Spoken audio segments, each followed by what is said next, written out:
Hello नमस्कार दोस्तों, आप सभी का मेरे YouTube channel math master 1 million में स्वागत है।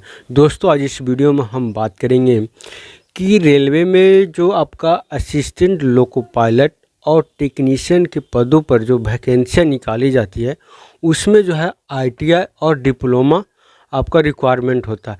तो ITI में आप कौन कौन सा ट्रेड से अगर आप ITI किए हुए हैं और डिप्लोमा में कौन सा ब्रांच से आप डिप्लोमा किए हुए हैं, उसके लिए आपको कौन सा असिस्टेंट लोको पायलट में सूटेबल रहेगा उसके बारे में हम आपको जानकारी शेयर करेंगे।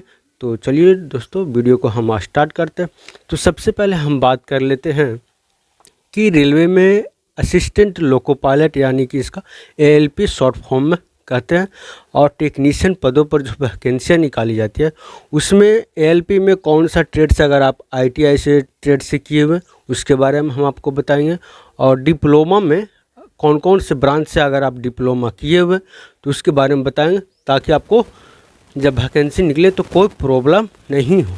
ठीक है, तो चलिए हम स्टार्ट करते हैं। सबसे पहला क्वेश्चन यही है दोस्तों कि कौन कौन से ट्रेड किस पोस्ट के लिए एलिजिबल है। ठीक है, और ये जो हम आपको जानकारी शेयर करेंगे 2018 के बेसिस पर आधारित, यानी 2018 में जो वैकेंसी निकाली गई थी ALP और टेक्नीशियन का, उसी आधार पर हम आपको बताने वाले। हो सकता है दोस्तों अगर एक दो महीना में अगर वैकेंसी निकले तो चेंज भी हो सकता है। ठीक है, तो हम बात कर लेते हैं। इसमें जो है पोस्ट जो है आपका ALP यानी असिस्टेंट लोको पायलट और टेक्नीशियन पदों पर यह वैकेंसी निकाली जाती है। ठीक है, रेलवे ALP एजुकेशनल क्वालिफिकेशन, इसमें जो वैकेंसी निकाली जाती है 10th पास अगर आप हैं और ITI किए हुए तो फॉर्म को भर सकते हैं। अगर आप 10th पास है और डिप्लोमा भी किए हुए तो फॉर्म को ALP के लिए और टेक्नीशियन के लिए फॉर्म भर सकते हैं।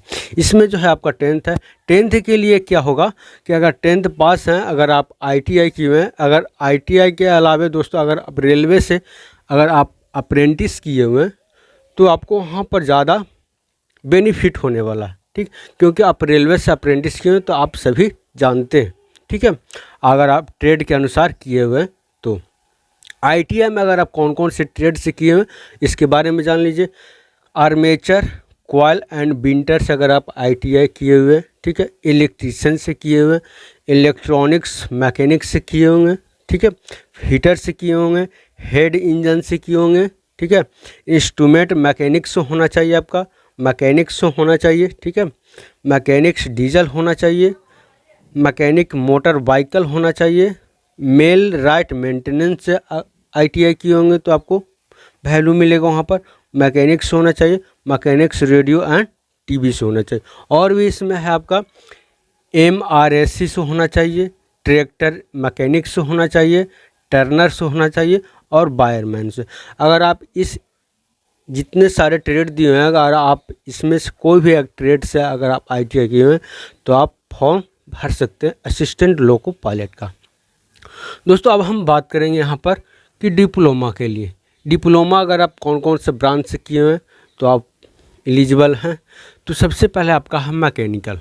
ठीक है, मैकेनिकल से अगर आप डिप्लोमा लिए हुए हैं तो आप फॉर्म को भर सकते हैं। इलेक्ट्रिकल होना चाहिए। ठीक है, अगला है आपका इलेक्ट्रॉनिक्स होना चाहिए और ऑटोमोबाइल इंजीनियरिंग से होना चाहिए।